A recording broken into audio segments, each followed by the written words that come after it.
Hi folks, it's time to make your gardens come to life for the year. We're here at Prairie Parkway Garden in Cedar Falls, and this garden is a hands-on learning center for those with diabetes, heart disease, and dementia, and for anyone else who wants to explore the benefits of healthy eating and living. I'm Rich Congdon, Master Gardener and the System Manager of Prairie Parkway Garden. And I have with me today Master Gardener Jenny Bruss, who is the Associate System Manager, and Shauna Olson, who is our Garden Growing Manager. We're here today to give you some tips about some ways to bring your garden to life. So if I could give you just one piece of advice, it would be to have patience. Don't rush the season. Know your growing zone. Iowa has two basic growing zones. It's divided somewhat by Highway 80. It's 5A and 5B. And know your growing zone. So basically, hold your delicate plants until after the 15th of May before you put them in the ground. We've got all summer for them to grow, but you want to avoid that first frost, or the last frost, which could be, we hope it's May 15th. There are some basic elements to gardening. There's sun, water, and the soil. So let's talk about those for a minute here, if we can. When choosing your plant site, you need to know how much sun your plants will need. You need to know whether it's going to be less than 4 hours a day or full sun. And that's kind of the rule of thumb is that 4 hours or less is shade, 4 to 6 hours is part shade, and more than 6 hours to 8 hours and more is full sun. You need to know that. You need to know the direction of the sun. Your plants will follow the sun, so make sure that you put your taller plants away from at the back part of the garden, so that your little plants in the front will have a chance to see the sun. The next thing I'd tell you is be sure that you know your soil. Some plants like acidic soil, some like a soil that's more basic.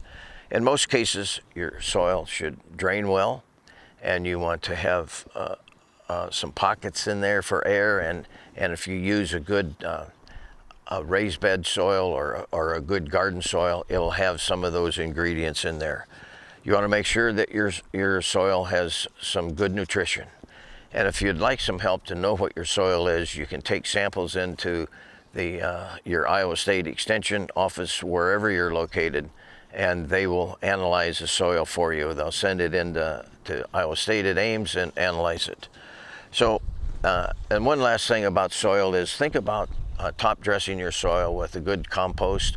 Either create your own compost, or you can certainly buy compost or get bulk compost. The best would be to have 5-year-old farm manure, but then don't put it on unless it's about that old, or it'll be too hot for your garden. So the last thing I would tell you about sun, soil, and water is to know your water source. Make sure you have adequate water at the ready. The last thing you want to do is to have to worry about carrying water for long distances and going a long ways with your water. You need to be aware of where your garden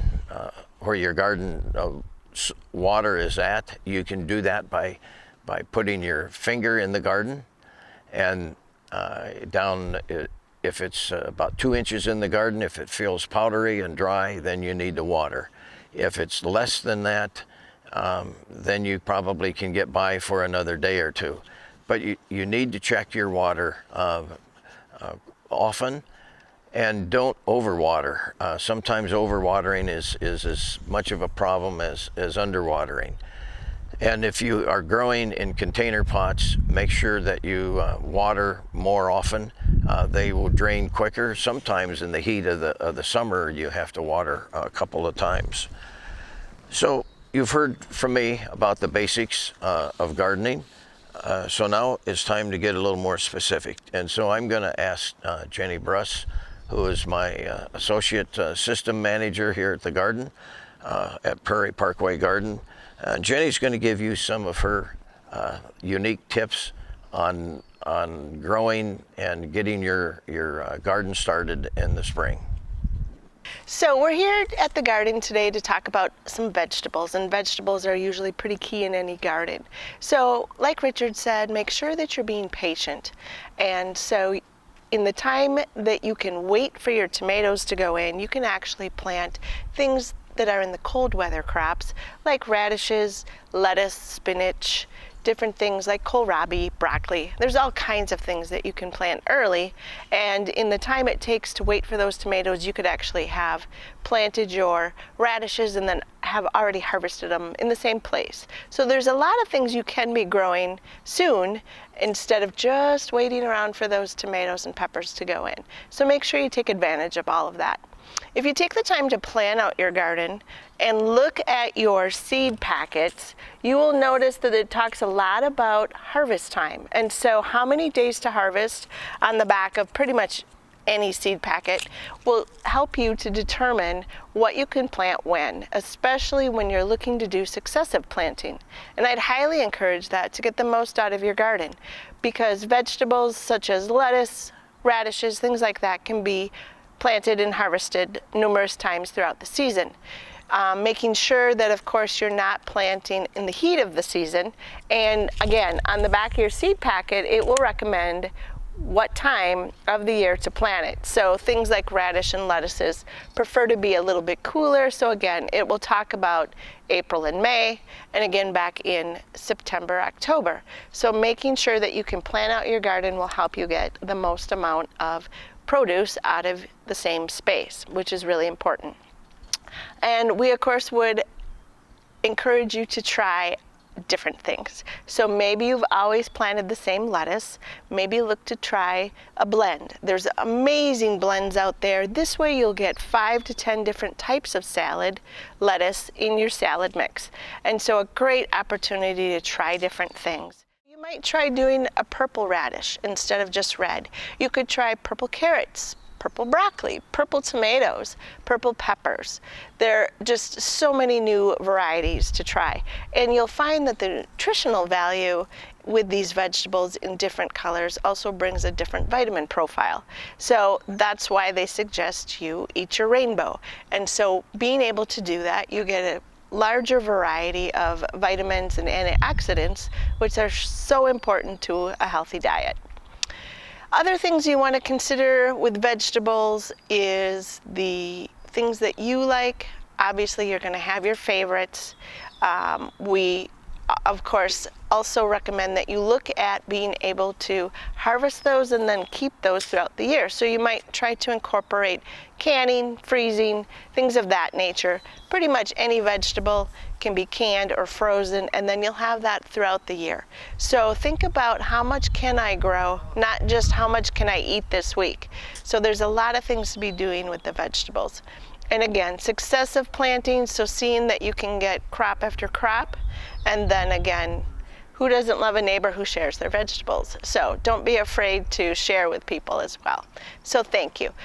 Right now, Sean is going to talk to you a little bit about flowers, because those are extremely important in any garden as well. Thanks.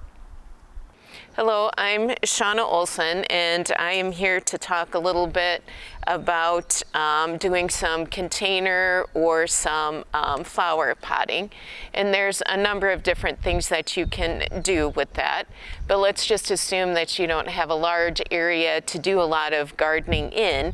You can also do it in your flower pots and make those look very attractive. So the 3 keys to the flower pots are you want a thriller, a filler, and a spiller. So your thriller is something that's going to grow tall, and it can be as robust as you want. But the main part is just to get a little bit of height out of your pot.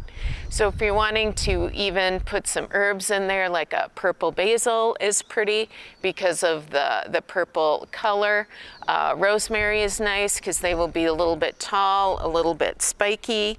Your filler piece is something that's going to stay low and just kind of expand. So like a thyme would be a great one for that, which thyme and basil are both great in cooking as you're trying to maybe reduce the salt and increase the flavor in your dietary needs. That's one good way.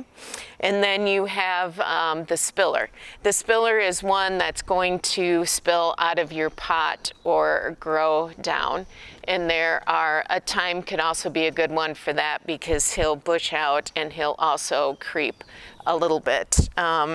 Really, as far as tools that you need in the garden, you need a little bit of a craw to kind of dig, and then of course the shovel to place your plants in the garden. So you don't have to go and spend a whole bunch of money on garden tools. This will take you a lot of places.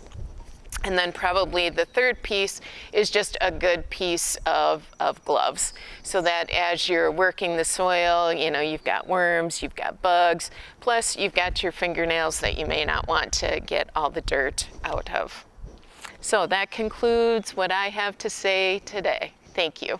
So we'd also like to talk to you about herbs today. Shauna started with some of the highlights that you can use in your planters, which is great. There's also things you can do along the lines of planting in between your other vegetables. So there's a great way to be able to companion plant, which is putting together plants, and they actually help each other in the growing season.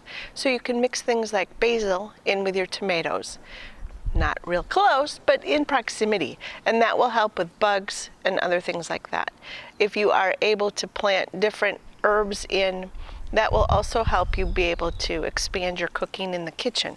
There's great ways to dry those herbs and also freeze some of those herbs.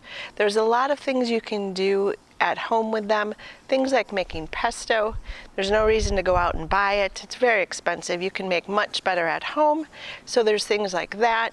There's so many fun varieties, things like Thai basil, which has a little bit more of a licorice flavor. There's things like mint, rosemary, peppermint, spearmint, even different varieties. They've come out things with mojito mint for your mojito drinks.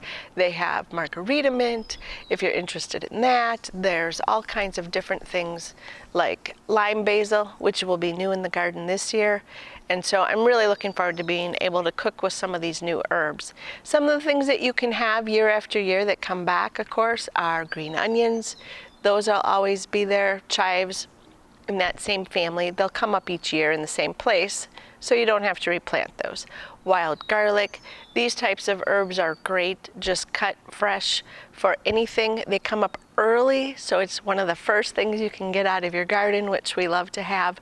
Fresh herbs on my cottage cheese, in a soup, on some Italian garlic bread, things like that.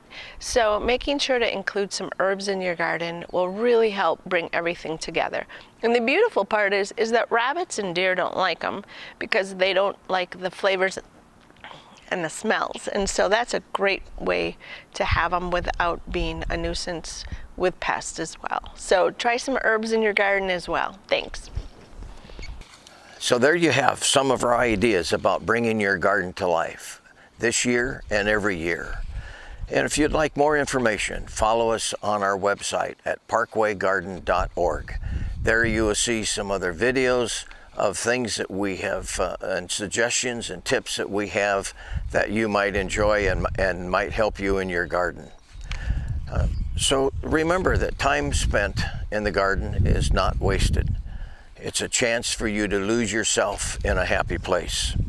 It's a chance to enjoy tasteful food that you have planted and nurtured. And it's a great satisfaction that nothing can replace that feeling of growing your own food and eating your own, eating the food that you planted from seed and nurtured it along the way. So thanks for watching today. And until next time, I'm Rich Congdon, along with Jenny Bruss and Shauna Olson, wishing you happy gardening.